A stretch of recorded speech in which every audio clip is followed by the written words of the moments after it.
Vai tu pareizi uzklāji savu sejas krēmu?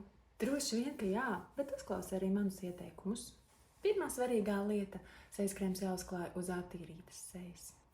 Sākumā to vienmērīgi izdali gan uz sejas, gan uz kakla ādas. Ievēro virzienu no lejas uz augšu, gan kaklam no lejas uz augšu, gan sejai pa virzienā uz augšu un pa kosmētikas līnijām uz sāniem, uz ausīm. Virzienu uz augšu svarīgi ievērot, jo tas uzlabos gan asinsriti, gan limfas apteci. Nekādā gadījumā lūdzu netaisi šādas berzējošas kustības un šādas straipošas kustības. Tas tavai ādai nav vajadzīgs.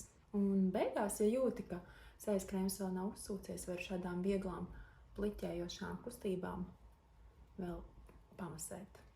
Tas arī viss? Nē, nav viss. Svarīgi to darīt 2 reizes dienā.